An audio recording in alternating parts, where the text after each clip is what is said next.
โรงเรียนของท่านกำลังพบกับปัญหานี้อยู่หรือบ่ 1. เปลืองงบประมาณในการซื้อเฟิร์สซื้อซอ 2. เป็นอันตรายต่อสุขภาพ 3. ขาดความทันสมัยบ่สามารถดึงดูดใจนักเรียนให้มีส่วนร่วมได้มันจะดีบ่ถ้าหากว่ากระดานอัจฉริยะสำหรับการศึกษาของพวกเราสามารถแก้ไขปัญหาเหล่านี้ได้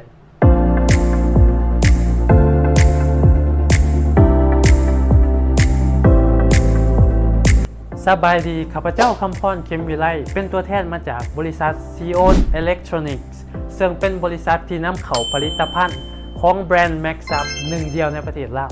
และมื้อนี้ข้าพเจ้าอยากจะมานำเสนอกระดานอัจฉริยะสำหรับการศึกษาซึ่งกระดานจะประกอบมีกล้อง1ตัวที่มีความละเอียด16ล้านพิกเซลและไมโครโฟน4จุดที่รับเสียงได้ไกลถึง8เมตรมีลำโพง2จุดมีบิ๊กแทมมา2กาและมีกระดาน2ข้างที่ท่านสามารถเลือกได้ว่าจะเอาเป็นสีขาวหรือจะเอาเป็นสีดำในทุกๆตัวเครื่องของพวกเราประกอบมีระบบปฏิบัติการ Android ที่มีสเปค RAM 8 g b ROM 64 g b นอกจากนั้นท่านยังสามารถเพิ่มระบบปฏิบัติการ PC ซึ่งมีสเปค RAM 8 g b และ ROM 256 g b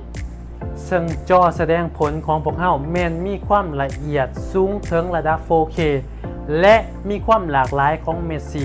สูงถึง1ตื่อเม็ดสี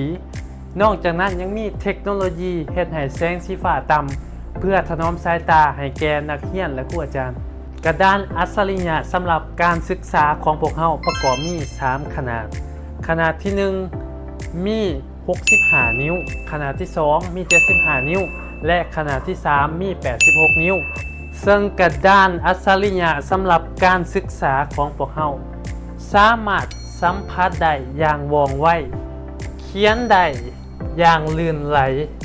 และลึบได้อย่างง่ายได้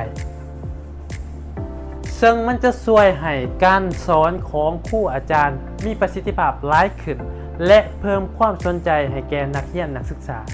พิเศษไปกว่านั้นกระดานของพวกเรายังสามารถเชื่อมกับคอมพิวเตอร์ iPad และโทรศัพท์ได้อย่างง่ายดายโดยบ่ต้องใส่สาย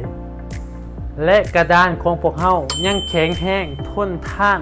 กันความร้อนกันแตกกันระเบิดในตัวได้ ถ้าหากว่าท่านต้องการยกระดับความมีชื่อเสียงและความทันสมัยของโรงเรียนท่านสามารถติดต่อหาพวกเราที่บริษัท Seon Electronics เบอร์โทรติดต่อ97771567บริษัทของพวกเราตั้งอยู่บ้านวัดใต้หน่อยทงเมืองศรีโคตรตะบองนครหลวงเวียงจันทร์ขอขอบใจ